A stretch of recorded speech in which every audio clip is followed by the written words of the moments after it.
देखिए फिर आज स्टार्ट करते हैं एम्पीयर सर्कुलर लॉ। समझने से पहले आपको थोड़ी सी दो बातें समझनी पड़ेगी। मैं गॉस का जिक्र कर रहा हूं, उसका कारण क्या समझना जरा गॉस। देखिए आप सबको पता है कि सर गॉस लॉ क्या होता है।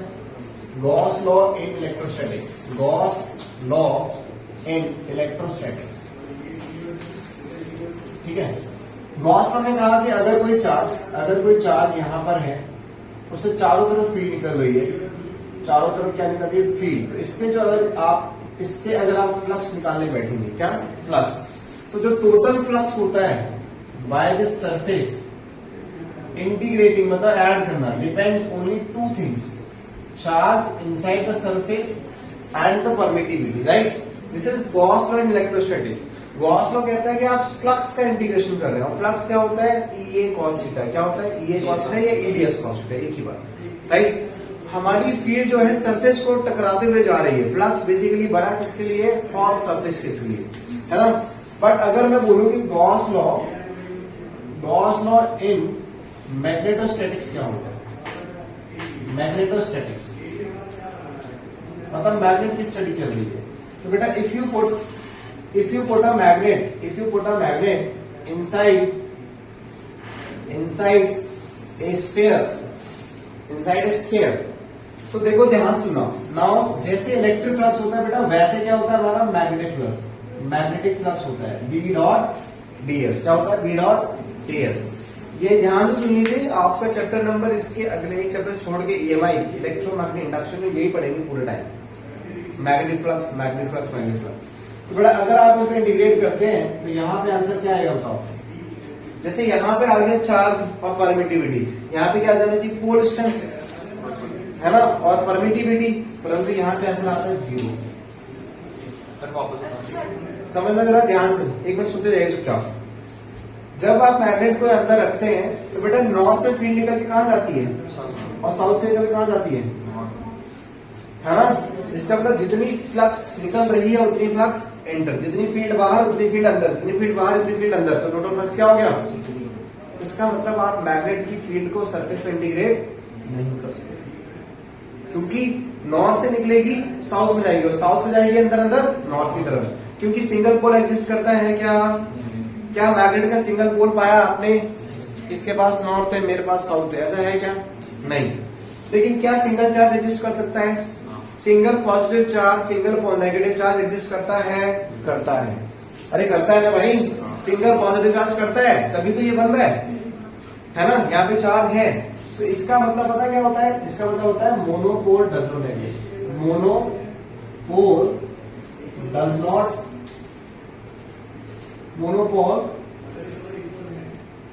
Not exist. मोनोपोल एग्जिस्ट नहीं करता, समझ में बात। सिंगल नॉर्थ पोल नहीं करता।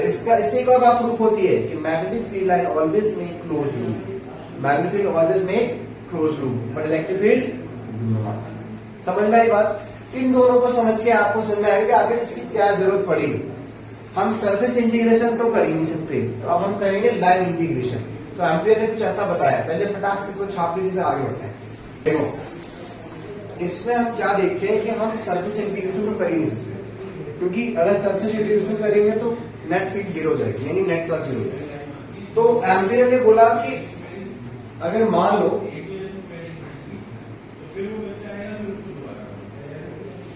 एक वायर, अगर करंट ऐसे आ रहा है, ऐसे अगर करंट ऐसे आ रहा है, ध्यान सुनिए, और अगर हमने यहां पे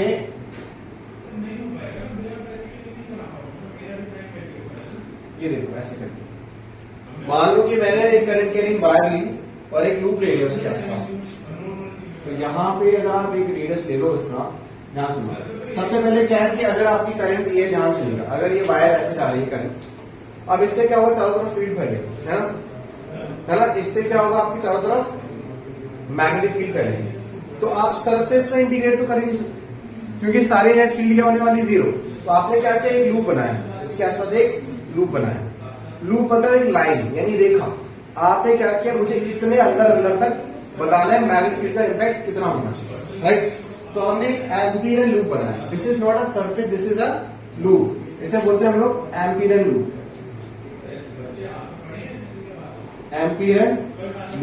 ठीक है। इस लूप की जो डायरेक्शन होती है वो अपने हिसाब से सेट करनी होती है हमको। इस लूप की डायरेक्शन क्या करनी होती है? अपने हिसाब से सेट करनी होती है, राइट। तो देखो इन्होंने क्या बोला, एक मिनट यार, इसको बहुत करना पड़ेगा।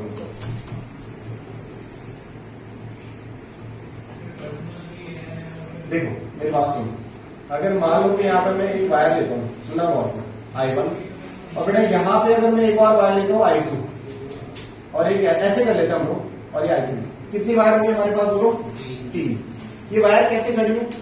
ये वायर आपकी एक ऐसे है, एक ऐसे, एक ऐसे है। इसमें और इसमें अंतर क्या है? इसमें करंट आपका अंदर जा रहा है, इसमें करंट अंदर जा रहा है, इसमें करंट बाहर, राइट। तो डेफिनेटली इसकी जो फील्ड है ऐसे जा रही होगी। राइट हैंड थंब रूल के हिसाब से क्रॉस का मतलब होता है, क्रॉस यहाँ पे फील्ड नहीं है, करंट है। तीनों की तीनों वायर हमारी एकदम परपेंडिकुलरली ऐसे खड़ी हुई है, राइट, ऐसे खड़ी। तो इसकी फील्ड ऐसे, इसकी फील्ड ऐसे और इसकी फील्ड ऐसे, यानी इन दोनों की फील्ड ऐसे जाना चाह रही है, इसकी फील्ड ऐसे जाना चाह रही है। तो हमने क्या किया, इसके आसपास एक लूप बना दिया। हम देखना चाहते हैं कि इस लूप के अंदर फील्ड का कितना इंपैक्ट होने वाला है, right. We want to calculate the magnetic field by 3 wires in this loop. Getting my point. इसे हम बोलते हैं एम्पिरियल लूप। ये जो लूप है ना आपका इमेजिनरी होता है ना, जो हमने बनाया कि भाई 1 2 3 वायर ऐसे रखी हुई खड़ी, एक में करंट, 2 में करंट नीचे जा रहा है, एक में ऊपर, उल्टा भी हो सकता है। और मैंने क्या किया, एक यहाँ पे रेखा बना दी ऐसे। अब मैं चाहता हूं कि इन तीनों वायर से जितनी फील्ड बन रही है उसका impact with in the line क्या होगा, विद इन द लूप क्या होने वाला है, राइट। इस लूप की डायरेक्शन आप चाहे ऐसे ले लो या ऐसे ले लो। मैं फिर से बता रहा हूं, ये लूप इमेजिनरी है। लूप की डायरेक्शन हम अपनी मर्जी से चूज करते हैं, क्लॉकवाइज या एंटी क्लॉकवाइज, इससे फर्क नहीं पड़ता। जैसे पहले बायो सेवर्ट में, अगर आप याद करो, बायो सेवर्ट में क्या होता था बेटा, μ0 upon 4 pi ideal sine theta upon R square. यहां जो आपका एंगल है, यहां जो आपका एंगल है, this angle is between the what, DL, है ना। किसके बीच में था? डीएल के बीच में था। लेकिन ये यहाँ पे जो डीएल लेने वाले हैं, इमेजिनरी लूप है आपका, एक्चुअल लूप नहीं है, राइट। तो डीएल ही लेंगे यहाँ पर, मतलब डीएल ही लेंगे, बट ये इमेजिनरी हो गया इसका। मैंने लूप की डायरेक्शन क्या चूज करी है? Anti clockwise. आप ऐसे भी कर सकते हैं। ऐसा क्यों कर रहे हैं? ये कहते हैं भाई मैग्नेटिक फील्ड इससे जो बनेगी इस लूप के अंदर अंदर, उसे हम बोलेंगे B dot DL magnetic field. सुनना गौर से, लाइन इसे बोलते हैं लाइन इंटीग्रल। मैग्नेटिक फील्ड के साथ क्या मल्टीप्लाई किया मैंने? मैग्नेटिक फील्ड के साथ एलिमेंट इंटीग्रल, है ना। और ऐसे लगाने का मतलब क्या हो गया? जोड़ना। इसका मतलब क्लोज लूप, क्लोज सरफेस नहीं, क्या है? Close loop. तो इन्होंने कहा कि जो line integration of magnetic field होगा within this loop by this 3 wire will be equal to μ0 I total. क्या होगा? I total, right. यानी कि magnetic field, line integration of magnetic field within this loop by this 3 wire और more than 3 wires depending on only the permeability and the current within the loop. Is that clear? ये आपको proof करना है, right. अब देखो मेरी बात ध्यान सुनो। आप सपोज डीएल ले लिया आपने, क्या ले लिया? डीएल। डीएल की डायरेक्शन कैसे होगी? हमेशा टेंजेंशियली। यहाँ पे भी डीएल की डायरेक्शन ऐसे और यहाँ पे भी डीएल की डायरेक्शन ऐसे। अब मुझे एक बात बताएं जरा, टोटल करंट में कैसे पता लगाएंगे कौन सा नेगेटिव कौन सा पॉजिटिव? भाई एक बात बताइए, जिसकी फील्ड लूप के साथ चलेगी वो पॉजिटिव। इसकी फील्ड देखो, इसकी फील्ड कैसे जा रही है? ऐसे जा रही है। और लूप कैसे लिया मैंने? तो ये होगा नेगेटिव करंट। सेम इसकी फील्ड देखो, इसकी जो फील्ड है, this is current, this is loop, magnetic field, right. This is current and this is field. इसकी जो फील्ड है इसके लूप के साथ जा रही है कि नहीं जा रही? तो ये वाला क्या होगा? प्लस। तो हमारे पास यहाँ क्या जाएगा? I total will be μ0 I3 minus I1 minus I2। Is that clear? तो यही है पूरा एम्पियर्स सेक्रेटरी लॉ। तो ये कहता है, it states that line integral of magnetic field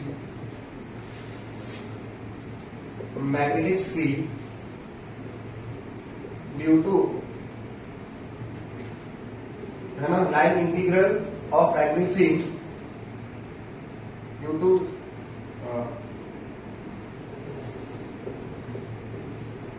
current current carrying wire or circuit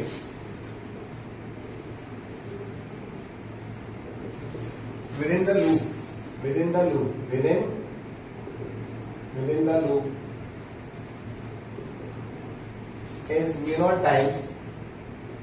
is mu naught times the current inside it. The current inside it. मतलब जो भी आप मैग्नेटिक फील्ड निकालेंगे इसकी, वो इन दो बातों पे डिपेंड करती है आपकी। इसको थोड़ा ढंग से लिख देता हूं। ये था आपका V dot dl mu naught I total, mu naught I total. ठीक है, this is what magnetic field. ये अब हम प्रूफ भी करेंगे क्या वाकई में ये मैग्नेटिक फील्ड जो है सिर्फ इन दो बातों पे डिपेंड करती है। जैसे यहाँ पे electric flux was depending on only two things, charge and permittivity. Similarly यहाँ पे परमिटिविटी एंड करंट पे डिपेंड करती है। Is that clear? ठीक है, फटाफट चैप्टर फिर आगे बताओ। सर वो विद इन द लूप के बाद में कितने कॉम्प्लिकेटेड हुआ। कॉम्प्लिकेटेड नहीं, दिमाग एक साथ दो जगह चलते जरूर करती है। देखो इसमें आपका करंट जा रहा है, हम ना सिंगल वायर से करेंगे। हमारे कोर्स में वैसे भी ज्यादा वायर वाला सिस्टम नहीं है, सिंगल वायर वाला ही है। ठीक, तो ध्यान देखो, अगर ये इन्फिनाइट वायर है और आपने एक लूप ले लिया, ऐसे करो,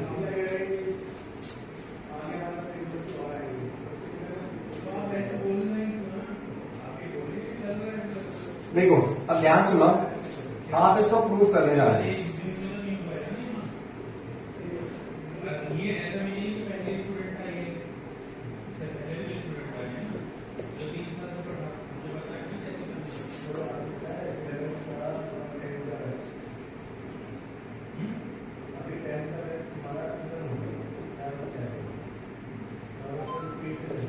और जीरो, देखो कैसे डीएल जो होगा इधर होगा और बी। अच्छा देखो एक बात बताओ, इसकी जो मैग्नेटिक फील्ड ऐसे गोल गोल घूमेगी, इसकी जो मैग्नेटिक फील्ड वो कैसे घूम रही है आपकी? गोल गोल घूम रही है। आप देखो ध्यान से, जो डीएल है और बी की डायरेक्शन सेम है कि नहीं है? डीएल और बी की डायरेक्शन सेम है कि नहीं है? इसी तरह अगर आप यहां पे डीएल लेंगे तो डीएल की डायरेक्शन ऐसे नहीं होगी,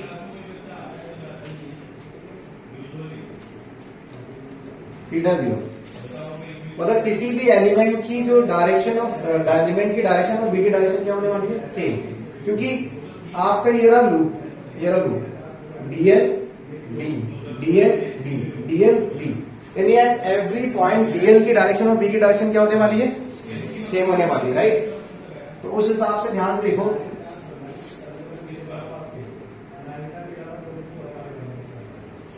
तो ये इंटीग्रेशन और डीएल। अब मुझे बताओ कि इसका डीएल डीएल ऐड करके क्या बनेगा सर्कल? तो लिमिट क्या होगी हमारी? 0 से 2 पाई आर। तो हो जाएगा हमारे पास b इंटू 2 पाई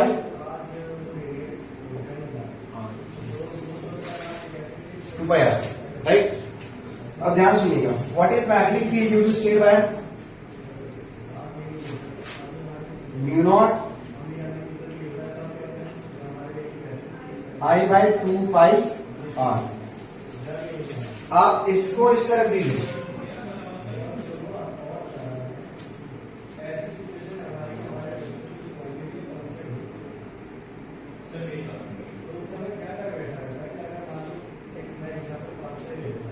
ये तो हमने प्रूफ कर दिया कि देयरफॉर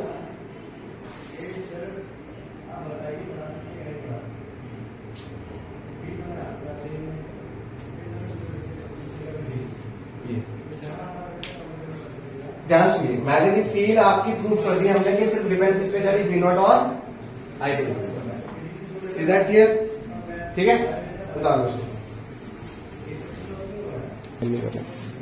देखो ये क्वेश्चन क्या है, ध्यान सुना मेरी बात।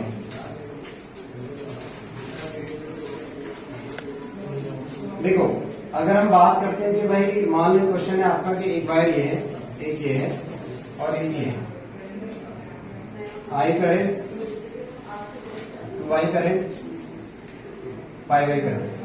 ठीक, तो आप देखो अगर आप इसको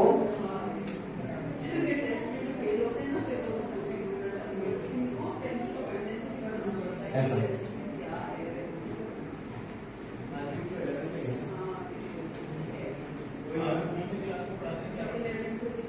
ठीक है, ध्यान सुनो जरा।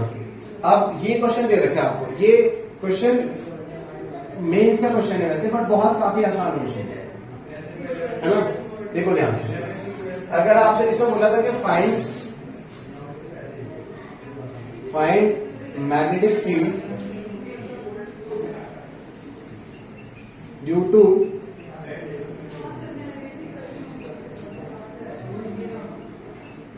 सर्किट, ठीक है, ध्यान सुनिए मेरी बात। यहां पे अगर आप ऐसे करते हैं,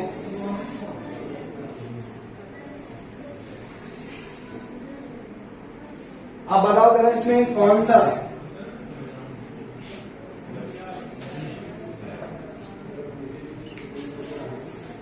देखो मेरी बात सुनो ध्यान। अच्छा बताओ कौन सा करंट पॉजिटिव होगा, कौन सा नेगेटिव होगा। आप देखो जरा, ये करंट है, ये करंट है, इसकी फील्ड कहां जाएगी, इधर करंट फील्ड लूप आ जा रहा है माइनस, तो ये करंट माइनस होगा करंट, और इसकी फील्ड कहां जा रही है ऐसे, इसका लूप कहां जा रहा है उल्टा, ये भी माइनस हो जाएगा। लास्ट में देखो फील्ड करंट फील्ड दोनों सेम है, मतलब इसमें इसकी जो करंट की वजह से जो मैग्नेटिक फील्ड है और लूप सेम है कि नहीं उल्टा आएगी, सारे क्या हो नेगेटिव, यानी कि ये भी नेगेटिव और ये भी नेगेटिव, तो आंसर क्या हो जाएगा हमारा -i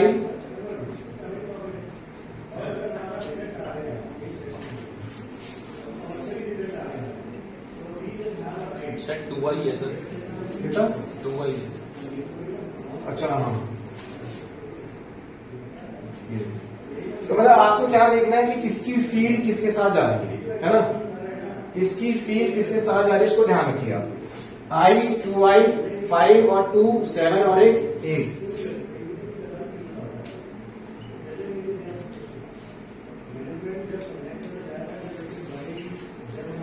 समझ आया।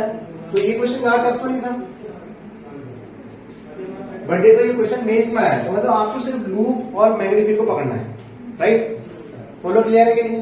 हाँ, तो यहां तक कंप्लीट पढ़ के आइएगा, मैं नेक्स्ट क्लास में इसकी एप्लीकेशन कराऊंगा। इसमें डेरिवेशन सिर्फ एक ही है, बाकी तो डेरिवेशन नहीं है, 3 एप्लीकेशन कराऊंगा इसकी नहीं, एक सॉलोइड एक टॉरॉइड, बस वही दो ही एप्लीकेशन मिली इसमें, ठीक है।